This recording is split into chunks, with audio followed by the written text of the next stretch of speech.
The courtroom was silent except for the sound of papers shuffling, but Seraphina Valdez could feel the weight of judgment pressing down on her shoulders like a physical force. She sat alone at the defendant's table, her worn leather jacket a stark contrast to the expensive suits surrounding her, watching as her own family painted her as a failure, a disappointment, someone unworthy of the very name she carried.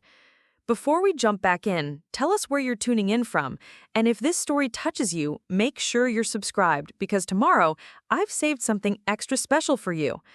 The fluorescent lights hummed overhead, casting harsh shadows across Judge Morrison's stern face as he reviewed the custody petition before him.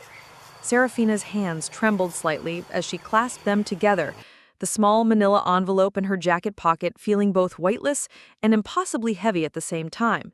She had brought something with her today, something that could change everything. But as she looked across the courtroom at her ex-husband's confident smirk and her own mother's disapproving glare, she wondered if anyone would even care to listen. Your Honor, Marcus Valdez stood with the practiced ease of someone who had never doubted his place in the world, his expensive attorney by his side nodding approvingly.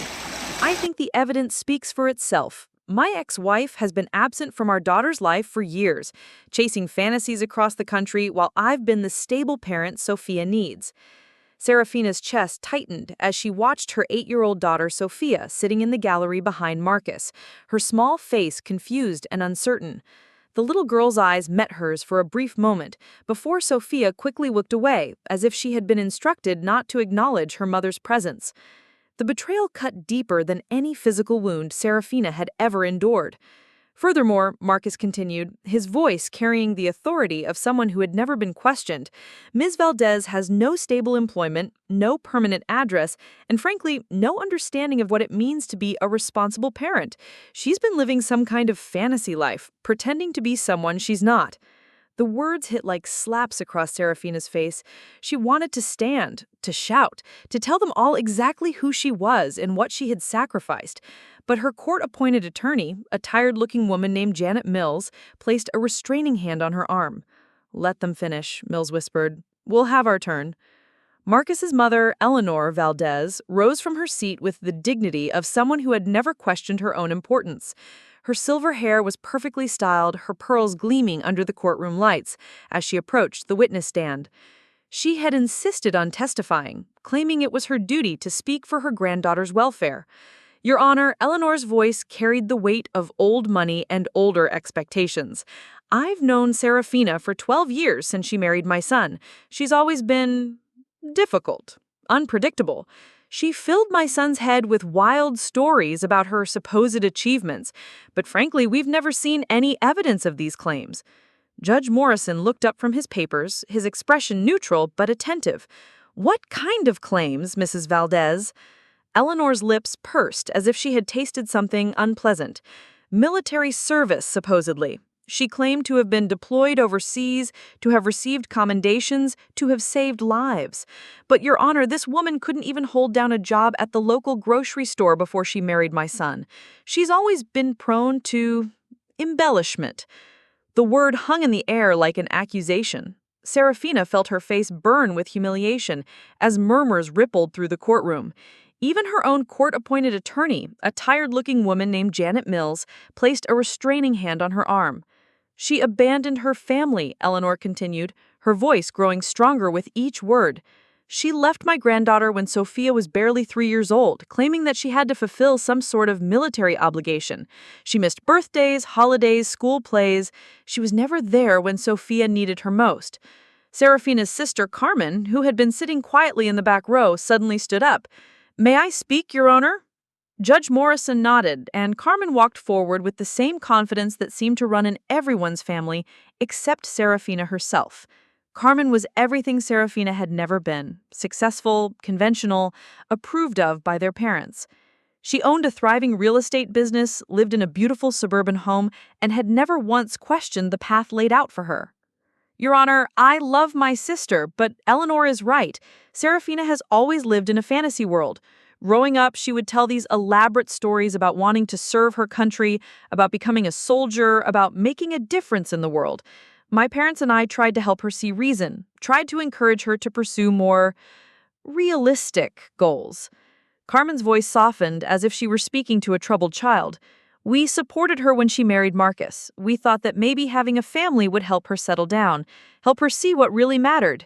But instead, she became more delusional. She started talking about deployment schedules and military assignments that none of us could verify.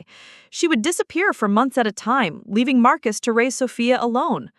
The judge's pen scratched across his notepad as he took notes.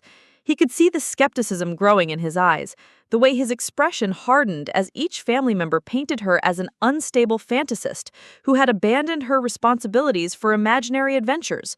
Marcus took the stand again, his voice heavy with the burden of a long-suffering husband. Your Honor, I tried to support Seraphina's delusions because I loved her. When she claimed she was being deployed, I covered for her absences. When she said she couldn't attend Sophia's school events because of military duties, I made excuses. But I realize now that I was enabling her to abandon our daughter. He pulled out a thick folder of photographs and documents. These are pictures of every birthday party, every Christmas morning, every school recital that Seraphina missed. Sophia learned to stop asking when Mommy was coming home. She learned to stop expecting her mother to show up for the important moments. The photos were passed to Judge Morrison, and Seraphina caught glimpses of her daughter's face at various ages: hopeful at 3, disappointed at 5, resigned at 7. Each image was a knife to her heart, but not for the reasons everyone in that courtroom believed. I have documentation showing that Seraphina has no verifiable employment history with any branch of the military, Marcus continued. No records of deployment, no evidence of the service she claims to have performed. My attorney has conducted a thorough investigation, and there is simply no proof that any of her stories are true. Janet Mills, Seraphina's attorney, finally spoke up. Your Honor, my client disputes these characterizations. She has been serving her country with distinction, and her absences were due to legitimate military obligations. Judge Morrison looked directly at Seraphina for the first time since the hearing began. His eyes were cold, tired, as if he had seen too many delusional parents trying to escape their responsibilities with elaborate lies. Miss Valdez, he said, his voice carrying the weight of authority, do you have any documentation to support these claims of military service? Any evidence that your absences from your daughter's life were due to legitimate duties rather than personal choice? Seraphina's hand moved instinctively to the envelope in her jacket pocket. Inside was proof, undeniable proof of exactly who she was and what she had accomplished. But as she looked around the courtroom at the faces of her family, her ex-husband's smug confidence, her mother-in-law's obvious disdain, her sister's pitying expression, she realized that they had already made up their minds about who she was. She began, her voice barely audible. Speak up, Miss Valdez, Judge Morrison said impatiently. This court's time is valuable. The humiliation was complete. Here she sat, being lectured about the value of time by a man who had no idea how she had spent hers, surrounded by family members who had chosen to believe the worst about her rather than seek the truth.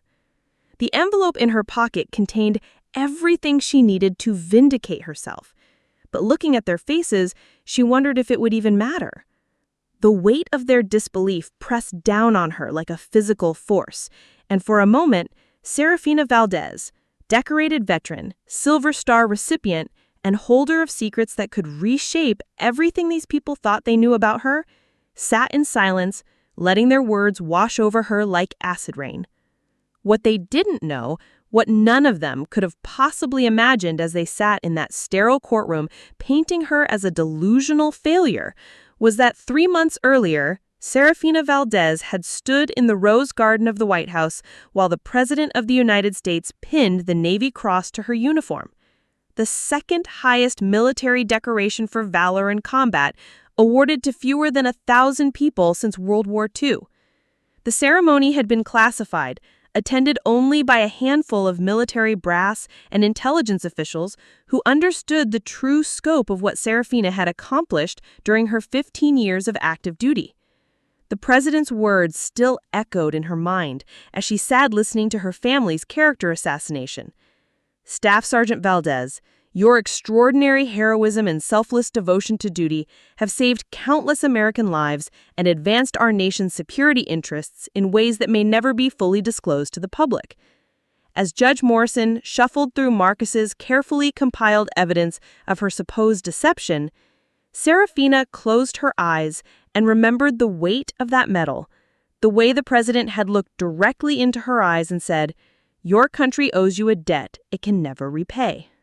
She had been only one of 3 service members honored that day, the only woman and the youngest recipient in over a decade. The irony wasn't lost on her that while her ex-husband was presenting forged documents claiming no military record existed for her, her actual service record was so classified that it would take a presidential order to declassify even the most basic details. Seraphina hadn't just served in the military, she had been part of an elite counterintelligence unit that operated in the gray spaces between nations, conducting operations that officially never happened in places that didn't exist on any map. Her first deployment had come just 2 weeks after Sophia's 3rd birthday. The call had arrived at 2 a.m, a code word that meant she had exactly 4 hours to report to Andrews Air Force Base with nothing but the go bag she kept perpetually packed in her closet.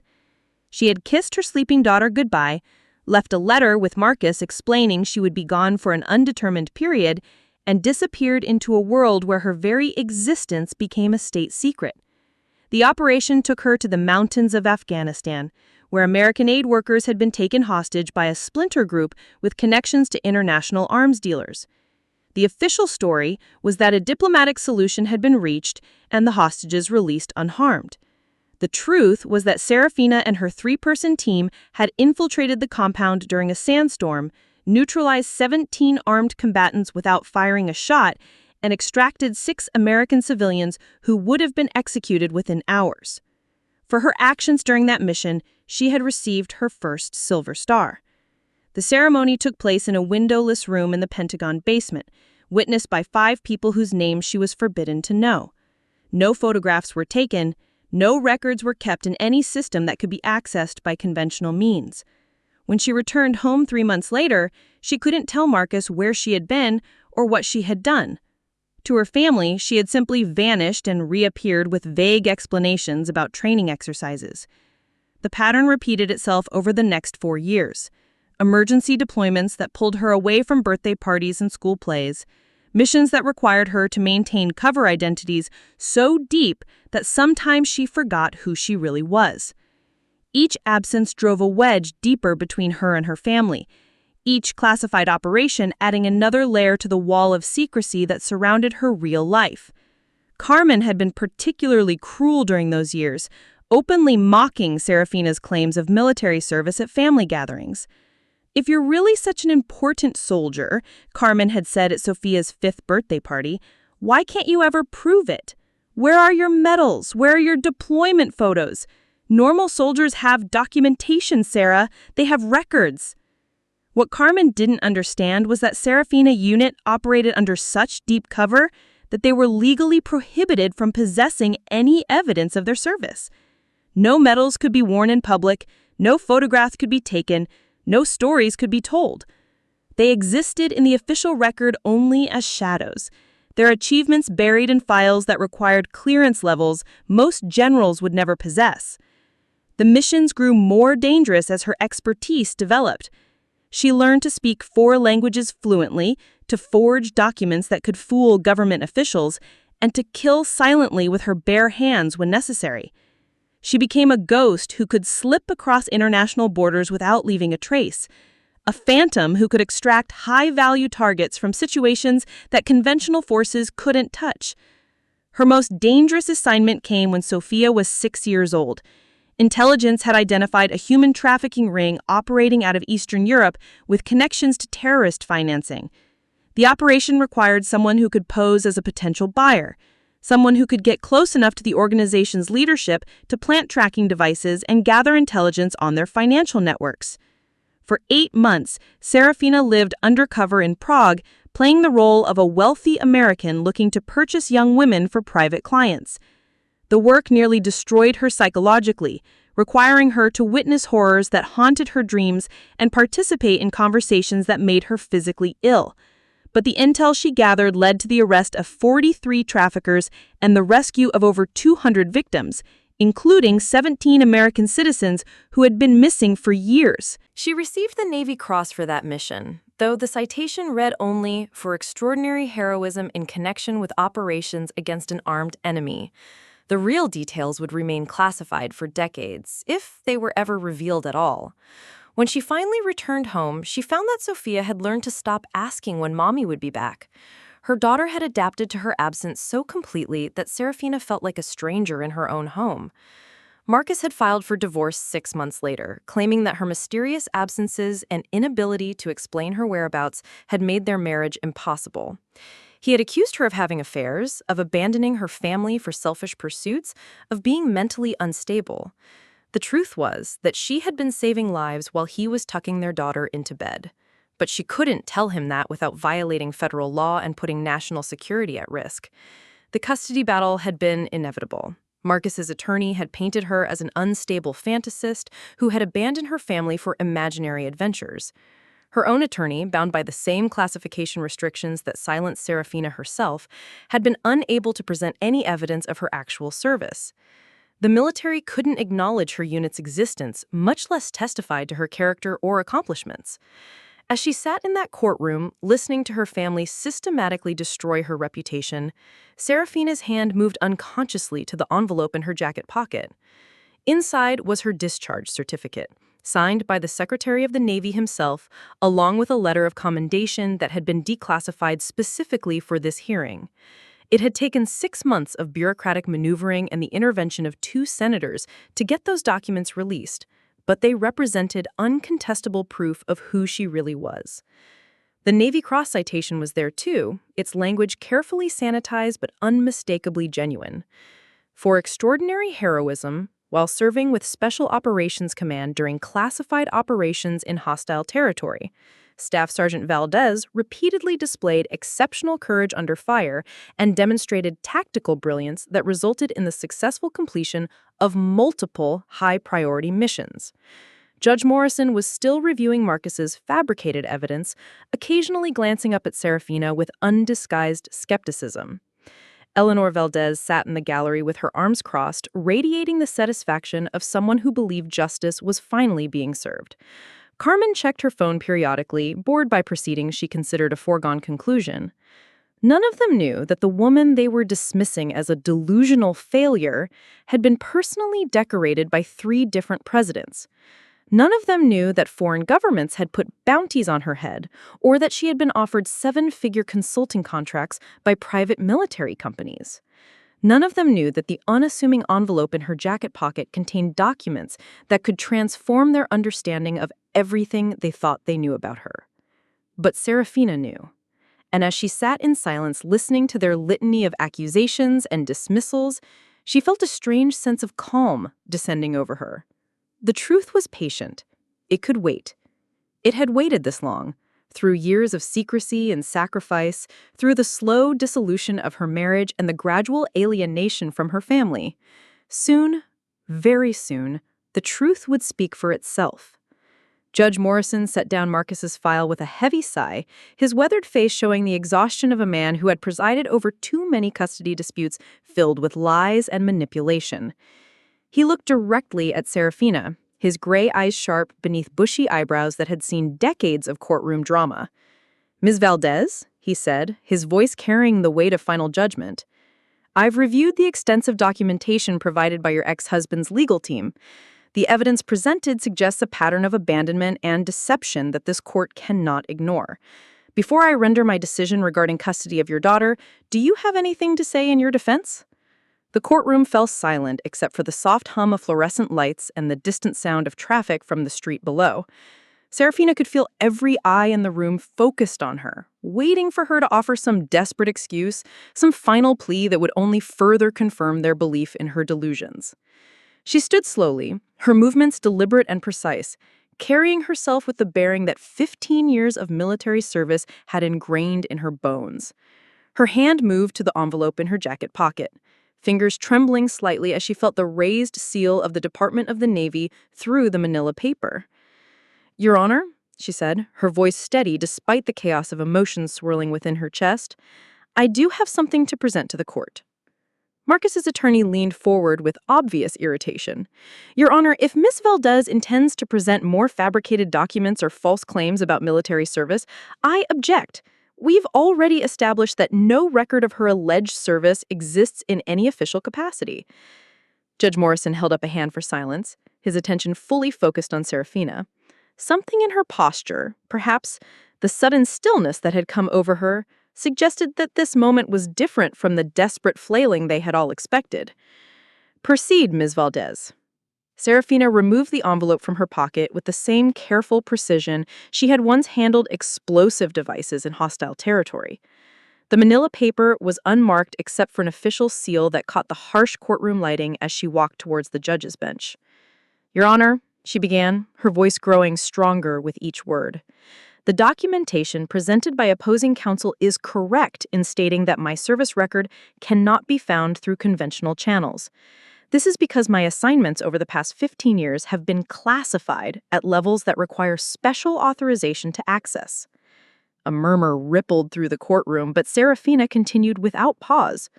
"What I am presenting to you today are documents that have been specifically declassified for these proceedings, following a formal request that required approval from the Secretary of the Navy himself." Judge Morrison accepted the envelope with raised eyebrows, his judicial skepticism warring with curiosity as he examined the official seals and security markings that covered the exterior. He opened it carefully, and Seraphina watched his expression change as he began to read the first document. The judge's eyes widened almost imperceptibly as he scanned the discharge certificate bearing multiple high-level signatures and security clearance designations. His fingers paused over the official letterhead of the Secretary of the Navy, then moved to the second document with growing amazement. "This appears to be—" Judge Morrison's voice trailed off as he read the citation for the Navy Cross, his legal training warring with disbelief as he processed the implications of what lay before him. Marcus half rose from his seat, confidence beginning to crack around the edges. "Your Honor, surely these documents can be easily fabricated. Anyone with a computer and printer could—" "Mr. Marcus," Judge Morrison's voice cut through the courtroom like a blade, "I suggest you remain silent while I review these materials." The judge continued reading, his expression growing more grave with each passing moment.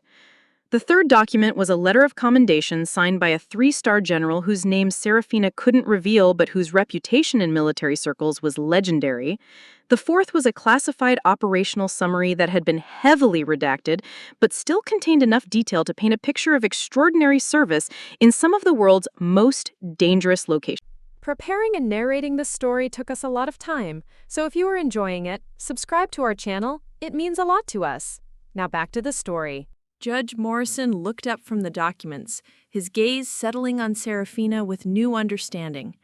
"Ms. Valdez, are you telling this court that you have been serving in classified military operations for the past 15 years?"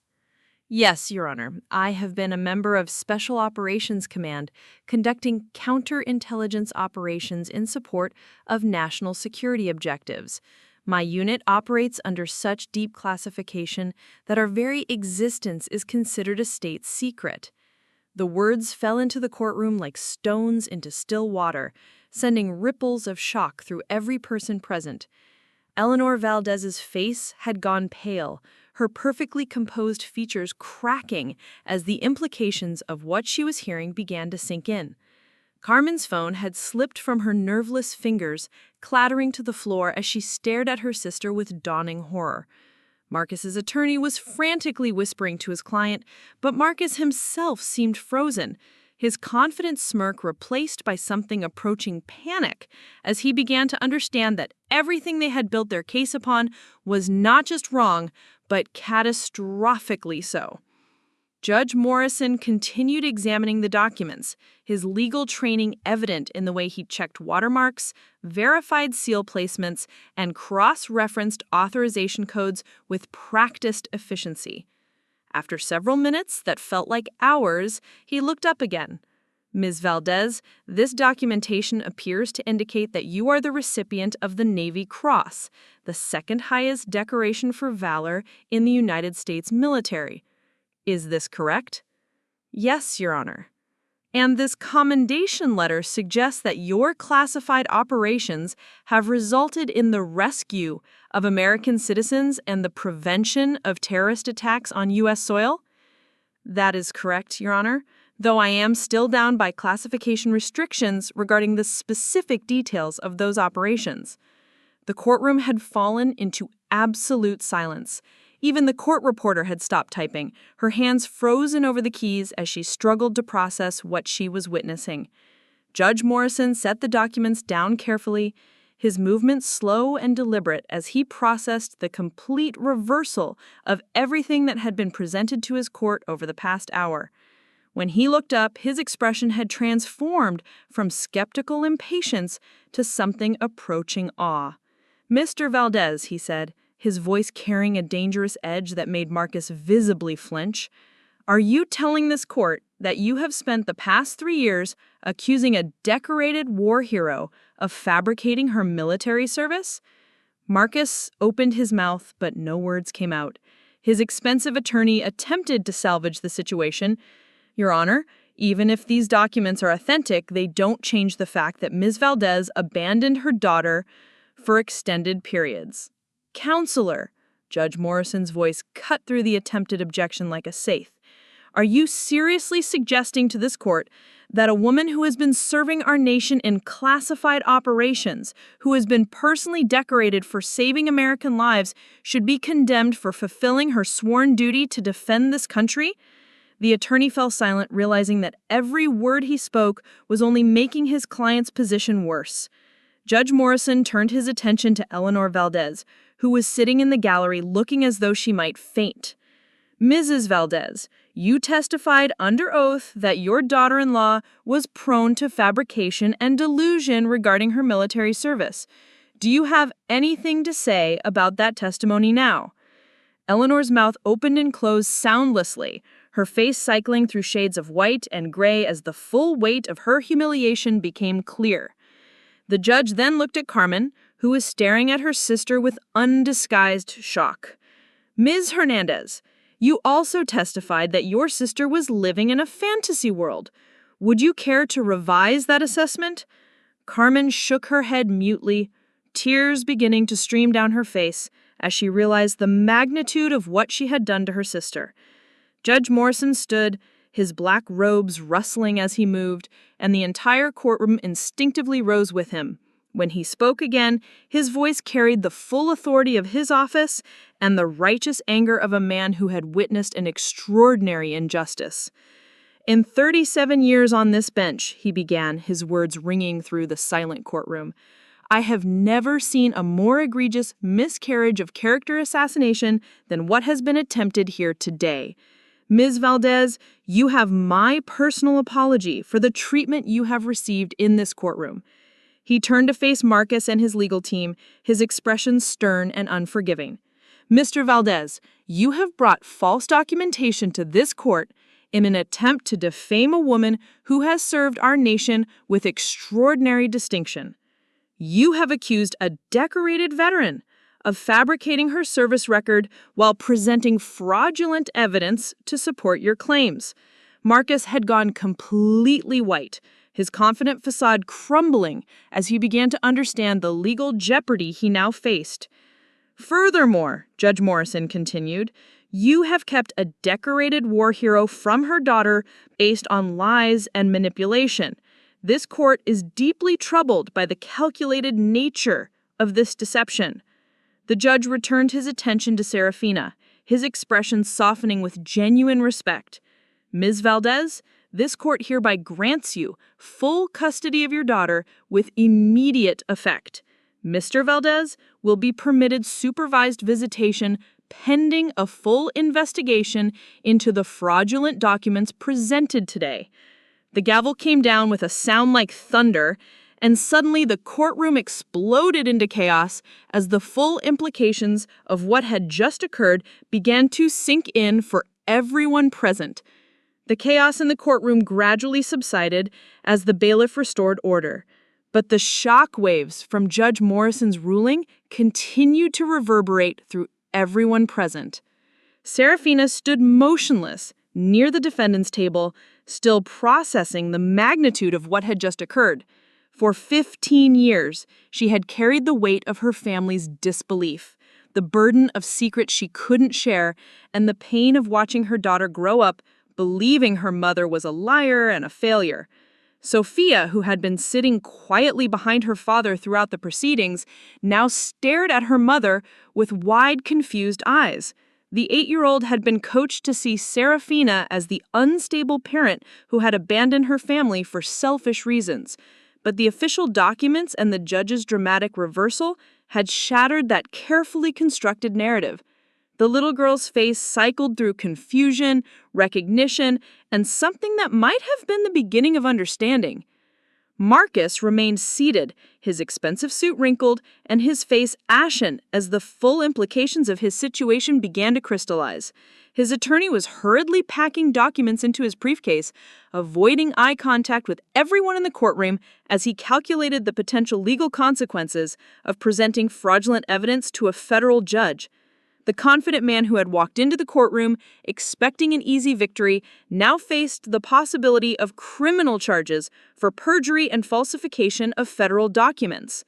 The woman who had testified so confidently about her daughter-in-law's supposed delusions now confronted the devastating reality that she had publicly humiliated a decorated war hero. Her perfectly applied makeup had begun to streak as tears of mortification rolled down her cheeks, and her hands shook as she fumbled for the tissues in her purse. Carmen stood frozen in the gallery, still staring at her sister with a mixture of horror and dawning comprehension. The successful real estate agent who had mocked Seraphina's military claims at family gatherings now understood that every absence she had criticized, every missed birthday she had condemned, had been the result of classified operations that had saved American lives. The weight of her cruelty pressed down on her like a physical force, and she covered her face with her hands as the magnitude of her betrayal became clear. Judge Morrison gathered the classified documents carefully, treating them with the respect due to materials that had required presidential authorization to declassify. He looked at Seraphina with genuine admiration, his weathered features softened by the recognition of what she had sacrificed for her country. "Ms. Valdez," he said, his voice carrying both official authority and personal warmth, "before this court adjourns, I want to say something that should have been said to you long ago. Thank you for your service to our nation. The sacrifices you have made, both in the field and in your personal life, represent the highest ideals of military service." Seraphina straightened unconsciously, her military bearing automatic after so many years of service. "Thank you, Your Honor. I was simply doing my duty." "Your duty," the judge replied, "went far beyond what any reasonable person could expect. The fact that you endured years of doubt and accusations while being unable to defend yourself speaks to a character that this court finds exemplary." He turned his attention to the rest of the courtroom, his expression hardening as he addressed the family members who had participated in the systematic destruction of Seraphina's reputation. "I want everyone in this courtroom to understand something," Judge Morrison continued, his voice carrying the weight of moral authority. "What happened here today represents more than just a custody dispute. It represents a fundamental failure to honor and respect those who serve our nation in the shadows, those who sacrifice everything for our security while asking for nothing in return." Marcus's attorney finally found his voice, though it wavered with uncertainty. "Your Honor, perhaps we could arrange a settlement that—" "Counselor," the judge interrupted sharply, "there will be no settlement. This court is ordering a full investigation into the fraudulent documents presented today. The FBI will be notified regarding the falsification of federal records, and contempt charges will be filed against anyone who knowingly participated in this deception." The bailiff approached Seraphina discreetly, informing her that arrangements had been made for her immediate reunion with Sophia. As she walked toward her daughter, Seraphina felt 15 years of pain and separation crystallizing into this single moment. The little girl looked up at her with eyes that held the same determination Seraphina remembered from her own childhood, the same stubborn strength that had carried her through the most dangerous missions of her career. "Mommy?" Sophia's voice was small, uncertain, but there was recognition there and hope. Seraphina knelt down to her daughter's level, her hands trembling as she reached out to touch the child she had sacrificed everything to protect. "Hi, baby. I know you have questions, and I promise I'll answer as many as I can, but right now I just want you to know that everything I did, every time I had to go away, was because there were people who needed help, and I was one of the few people who could help them." Sophia nodded solemnly, her 8-year-old mind struggling to process the revelation that her mother was not the failure she had been taught to believe, but something much more complicated and extraordinary. "Were you really saving people?" Sophia asked, her voice filled with the kind of earnest curiosity that only children possessed. "Yes, sweetheart, I was saving people, and I'm sorry that I couldn't tell you about it before, and I'm sorry that it meant I had to miss so many important things in your life." Behind them, Marcus was being escorted from the courtroom by court security, his legal troubles just beginning as federal investigators prepared to examine every document he had presented. His mother followed in his wake, her earlier arrogance replaced by profound shame as she realized the public humiliation she had brought upon herself and her family. Carmen approached hesitantly, her face streaked with tears and her successful composure completely shattered. "Sarah, I'm so sorry. I didn't know. I should have believed you. I should have trusted you." Seraphina looked up at her sister, seeing not the confident woman who had mocked her for years, but the frightened girl who had always needed validation and approval from their parents. The anger that had sustained her through years of doubt and dismissal began to transform into something more complex, a mixture of disappointment and understanding. "You chose to believe the worst about me," Seraphina said quietly, her arms still around Sophia's shoulders. "Even when you had no proof, even when I had never lied to you about anything else, you chose to believe that I was delusional, rather than consider that maybe there were things you didn't understand." Carmen nodded through her tears, accepting the rebuke she knew she deserved. "How do I fix this? How do I make this right?" Seraphina considered the question, looking at the sister who had spent years undermining her credibility and poisoning family relationships with doubt and ridicule. The woman who stood before her now was broken, humiliated, and genuinely remorseful, but the damage had been done over years of systematic betrayal. "You can start," Seraphina said finally, "by never again assuming that you know someone's story better than they do. You can start by understanding that trust, once broken, takes time to rebuild. And you can start by explaining to Sophia why you told her that her mother was a liar when you had no proof of that claim." The weight of Seraphina's words settled over Carmen like a shroud, and she nodded again, understanding that forgiveness would not come easily or quickly. As they prepared to leave the courtroom, Judge Morrison called Seraphina aside for a private word. His expression was grave as he handed her a business card. "Miss Valdez, I've taken the liberty of contacting a colleague who specializes in cases involving classified military service. There may be legal remedies available to you regarding the defamation and fraud you've endured. More importantly, there are resources available to help military families deal with the unique challenges of classified deployments." Seraphina straightened the card gratefully, understanding that the judge was offering her more than just legal advice. He was acknowledging that her ordeal represented a systemic failure to support military families dealing with the impossible burden of operational security. As Seraphina walked out of the courthouse with Sophia's hand in hers, she felt something she hadn't experienced in years. Vindication. Not the bitter satisfaction of revenge, but the profound relief of finally being seen for who she really was. The classified documents were being returned to federal custody, but their impact would resonate far beyond this single courtroom. The afternoon sun felt warm on her face as she and Sophia walked toward the future, leaving behind 15 years of doubt, accusation, and enforced silence. Behind them, the courthouse stood as a monument to justice served, however delayed, and the truth finally acknowledged, however painfully revealed.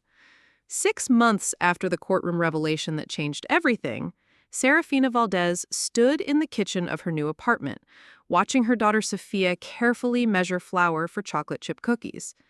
The morning sunlight streamed through windows that overlooked a small park where children played and laughed, their voices carrying on the autumn breeze like music from a world that had finally opened its doors to them both. The apartment wasn't large, but it was theirs. After years of living in temporary quarters and classified locations, Seraphina had chosen this place specifically for Sophia, prioritizing good schools, safe neighborhoods, and the kind of stability that her daughter deserved after so much upheaval.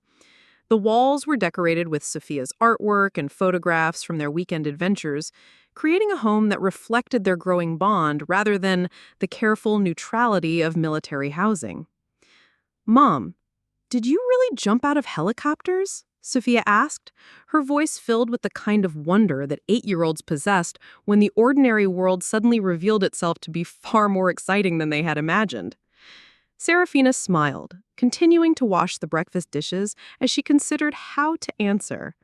The classification restrictions that had governed her life for so long were slowly being lifted, allowing her to share carefully selected stories with her daughter. The process required review by military censors, but Judge Morrison's intervention had opened doors that had seemed permanently sealed.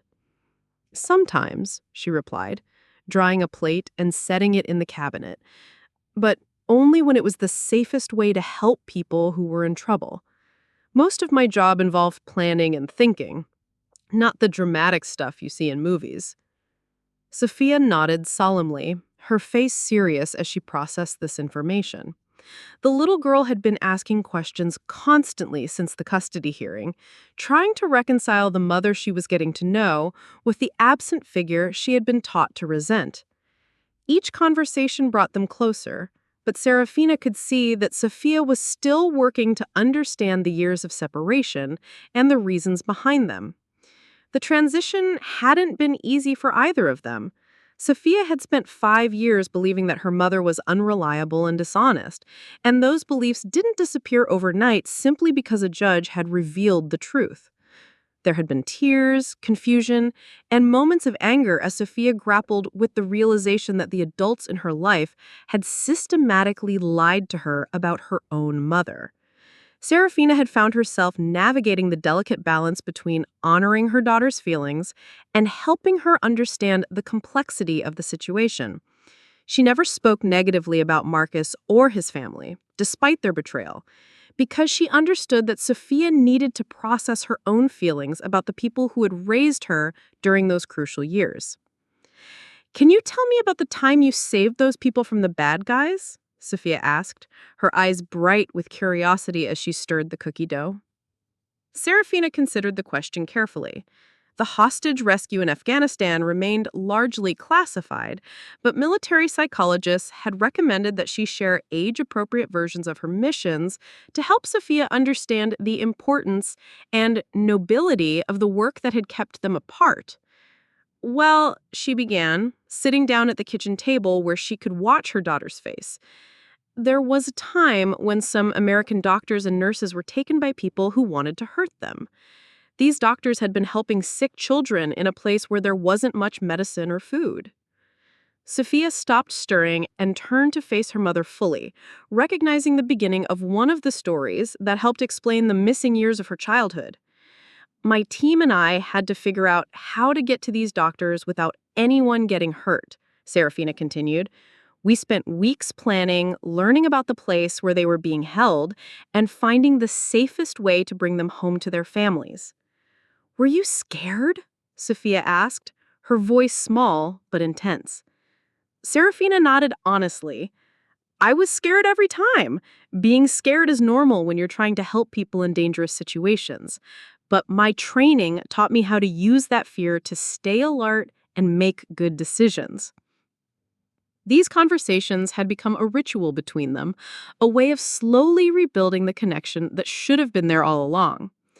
Seraphina was careful to emphasize the human cost of her missions, the families she had helped reunite, and the children who were safe because of the work her unit had done.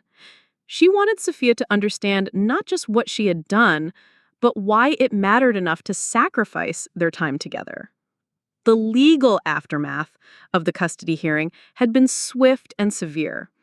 Marcus faced federal charges for presenting fraudulent documents to a court, and his legal troubles had quickly spiraled beyond the family court system. The FBI investigation had revealed that the forged military records were part of a broader pattern of deception that included falsified financial documents in their divorce proceedings and manufactured evidence of Seraphina's supposed mental instability. His attorney had been disbarred after it was discovered that he had knowingly participated in the presentation of false evidence. The man who had so confidently destroyed Seraphina's character in court now faced his own professional disgrace and potential criminal liability. Eleanor Valdez had suffered what friends described as a complete nervous breakdown following the courtroom revelation. The woman who had built her identity around social status and family reputation found herself ostracized by the very community she had spent decades trying to impress.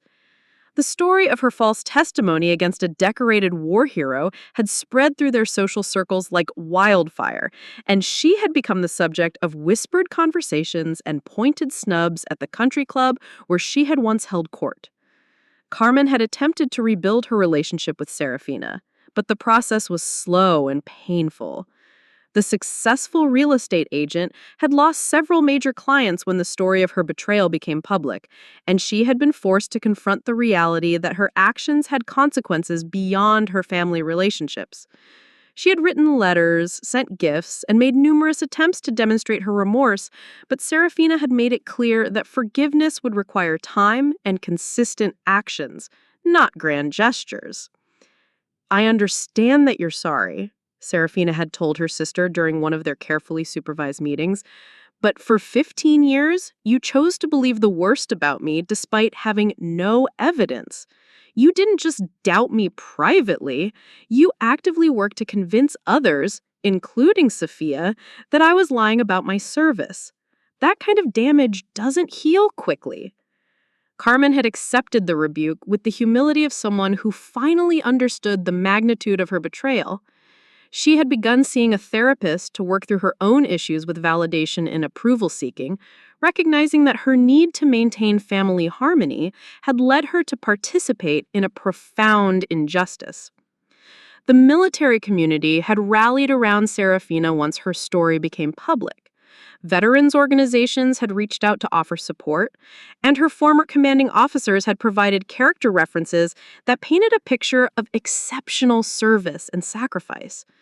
The Secretary of the Navy had personally called to apologize for the classification system that had prevented her from defending herself, and policy changes were being implemented to provide better support for families dealing with similar situations. A documentary filmmaker had approached her to tell her story, but Seraphina had declined, preferring to focus on rebuilding her relationship with Sophia rather than relitigating the past in public forums.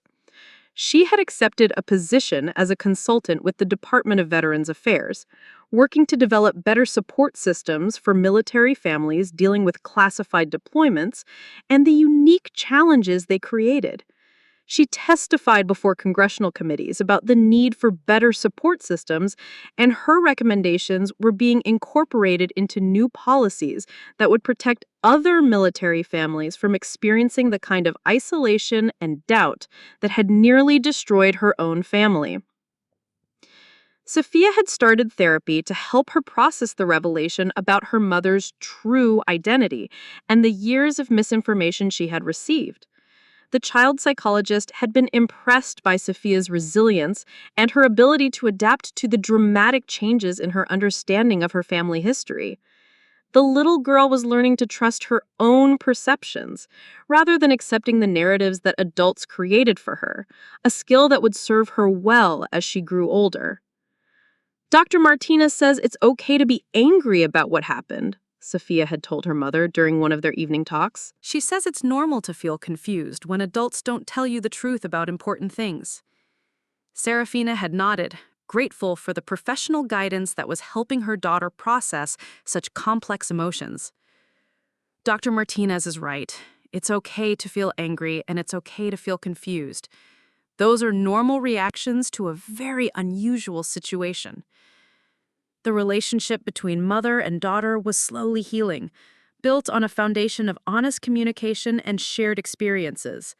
Seraphina made a point of being present for every school event, every milestone, and every ordinary moment that she had missed during the classified years.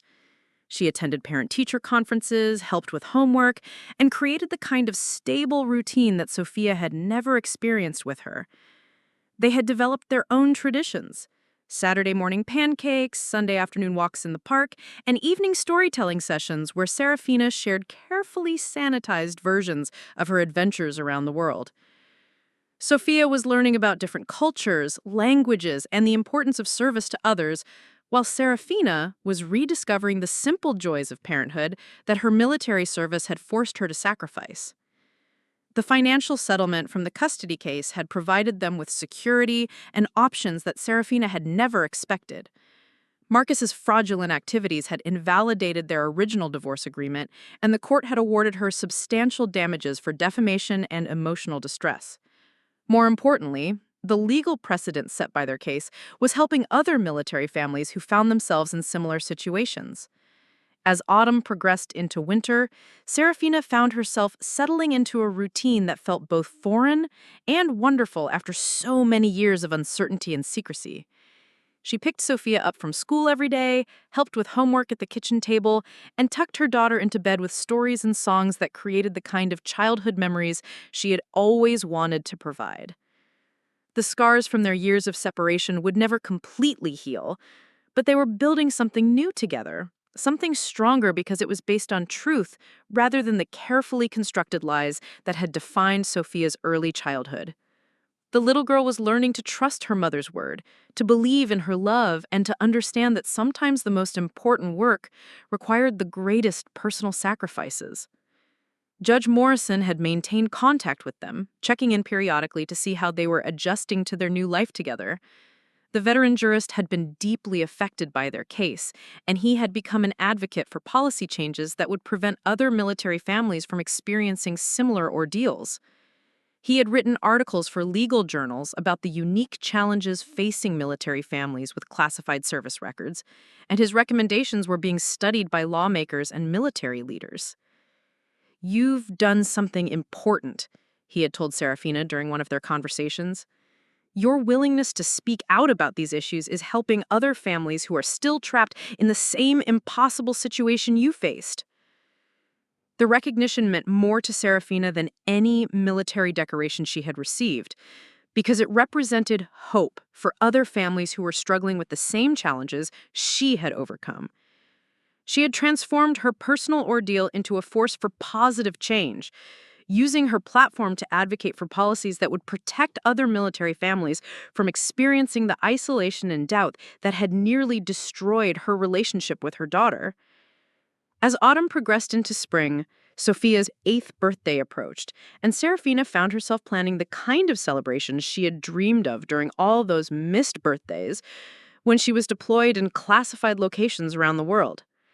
They would have a small party with Sophia's new friends from school, complete with games, cake, and the kind of normal childhood experiences that had been impossible during the years of separation and legal battles. "Can we invite Aunt Carmen?" Sophia asked as they worked on the guest list together. Seraphina paused, considering the question carefully. Carmen had been working to rebuild their relationship, attending family therapy sessions and demonstrating genuine remorse for her role in the systematic campaign to discredit Seraphina's military service. The process was slow and sometimes painful, but there had been progress. "If that's what you want," Seraphina replied. "But remember that relationships take time to heal, and it's okay if things feel awkward sometimes."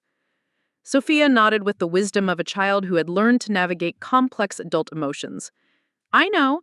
Dr. Martinez says forgiveness is a process, not an event."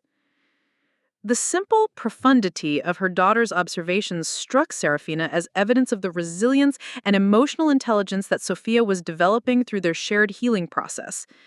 The little girl was learning lessons about trust, forgiveness, and the complexity of human relationships that would serve her well throughout her life.